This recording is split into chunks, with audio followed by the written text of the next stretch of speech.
Dan Nicklas, everybody. Give a huge round of applause. Oh, there's nothing quite like it, is there? Oh dear. Vicky, you're looking very upset that I'm back. Oh, I thought he'd gone home. Stupid guy, I thought I could listen to some Get back up, Vicky. Stand up. Stand up. Come here. I'm so sorry. So sorry. I hugged the girl! Whew. Oh, I could die happy. Because have any couples magically appeared in the room by the second half? Has someone stuck their hand up? Did you guys get together in the interval or something? Where were you when I needed you? Oh. Oh, thank you. Cheers. How long have you been together? Nearly a year. Oh, you happy? Yeah. Cool. The rest of us aren't, we're all single. We all hate you now. You've been together a year. Does she ever, like, surprise you at all? No. No? Oh, does he ever surprise you? Not really. Oh, go on, be romantic. No, she's always at work. She's always at work? Oh, you can tell you two are so in love. My ex, she used to surprise me quite a lot. And I went on holiday with her. And 2 days into the holiday, we're in Crete. It was just the two of us. And it was a surprise. I really wasn't expecting it. It was out of the blue. 2 days in, she broke up with me. How thoughtful. And so I was like, oh, well, I don't really know what to do in this situation. I went over and I was like, I'm going home. I started packing my suitcase, then realised I can't afford to go home. But I packed my suitcase anyway to make a statement. And then I left out of the door and I went downstairs and I went on a jet ski for 3 hours. I'd hired it for 15 minutes. I think a part of me was trying to jet ski home. I didn't even make it to Greek mainland. I was just hour and a half into the journey. I realised I've got to go back because I can still see the beach and there's a very angry-looking Greek man whose jet ski I have commandeered for a lot longer than the allotted time. Not really a joke, that. More, I'm using this as a counselling session. And that's why I need cuddles, Vicky. So I'll come back to you later. God, I could not sound more rapey. I'm so sorry. Oh, wipe that off me. Should we hear some proper jokes? Yeah? Well, I'll have to bring on someone else then. We'll bring on another guy. This is his first time again. We're back to Newby now. So please be as supportive as you can. Don't shout out and just be like really supportive and give a huge, huge whoop and cheer for Mr. Dave Winter.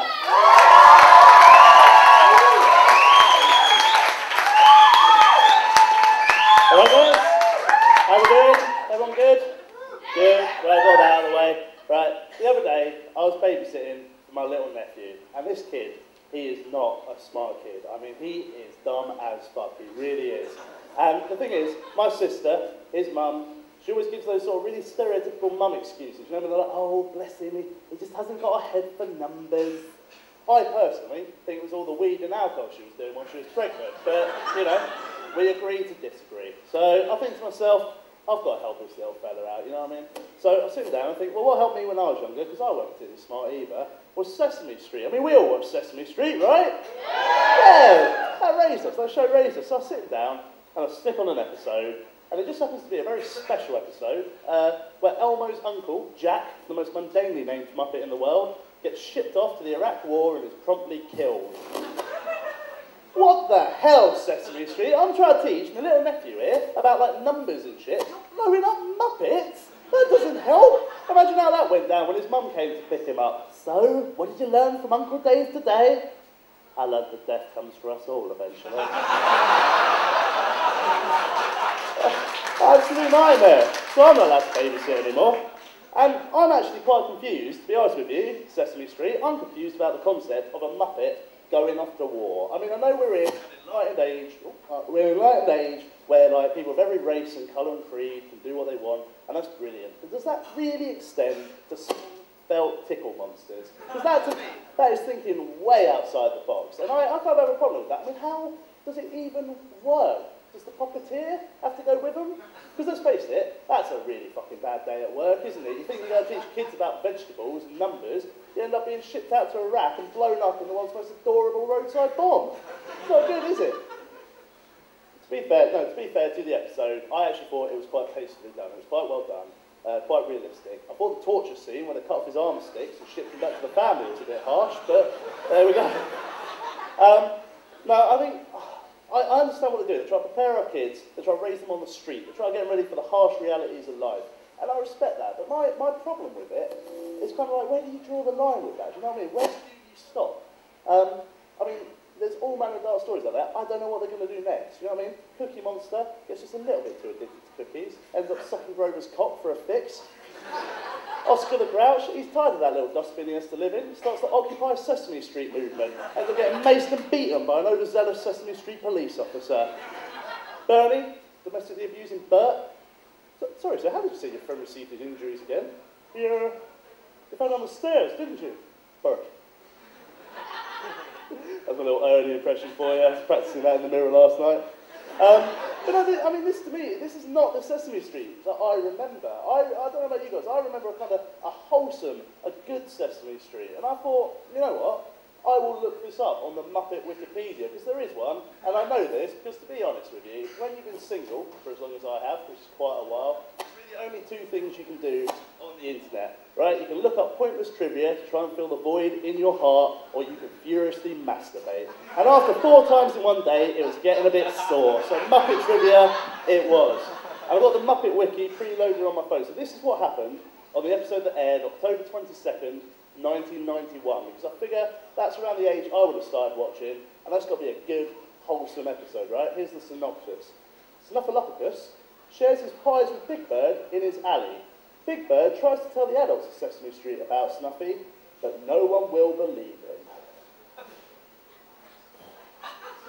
That's not really wholesome at all, is it? Let's face it. What's the moral of that story? Oh, hey there, kids! If a big hairy stranger ever offers you delicious treats in an alleyway, don't bother telling your parents about it because they will never, ever believe you. I think that's quite a sinister direction for a kids' TV show, if I'm being honest with you. And I think, actually, the dark stuff from today's age, that doesn't seem so bad when you consider there's an entire generation of children out there who are probably too afraid to report child abuse. So, realistically, these dark episodes they're doing now, I'm okay with that. I can get behind it. What I think is actually really messed up is the fact that in America, you know, big old America, this enlightened country, they treat their Muppets better than they treat their homosexual community, right?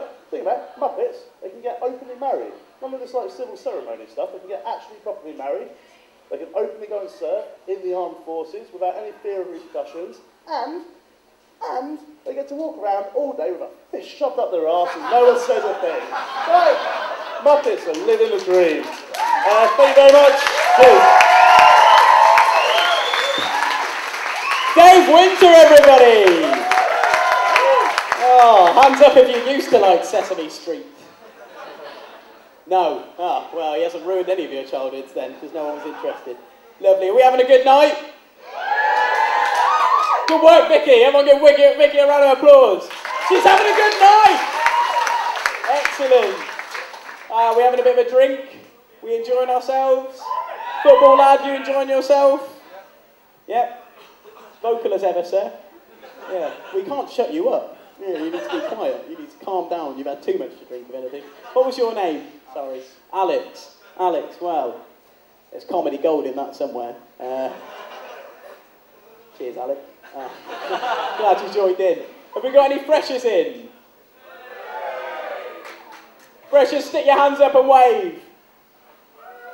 Sitting at the back, you're all a bit scared. Well, I can't really talk to you.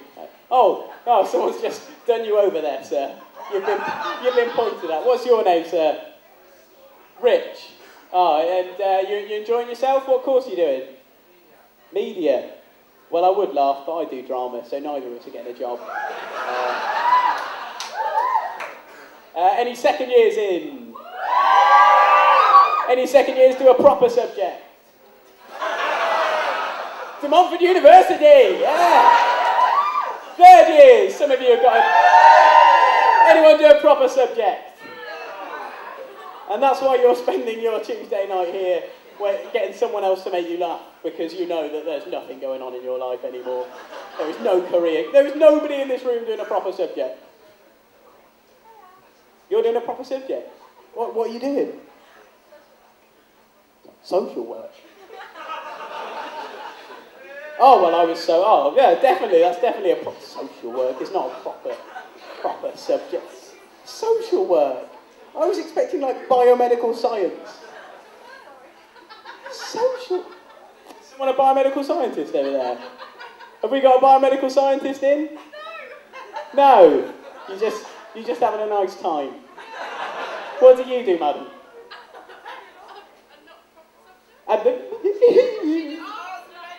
Arts management, wow. Oh, we are the future, aren't we? We are the future. We've got Rich over there, he'll do all our media, and then she'll manage you, doing arts management, and then we'll get some social work in there somewhere. We're all a team, we're all a team. I can't believe you think social work's a proper subject. Social work. Like, you think it's a subject to talk, social work is talking to people.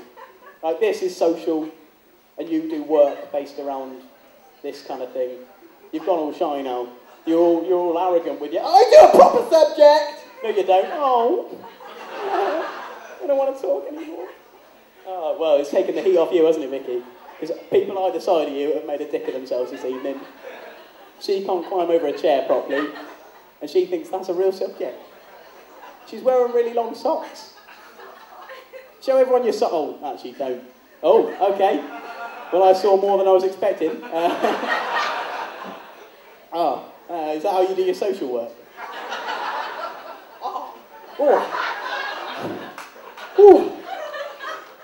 I'm going to bring on the next guy. And then if I don't come back, it's your fault.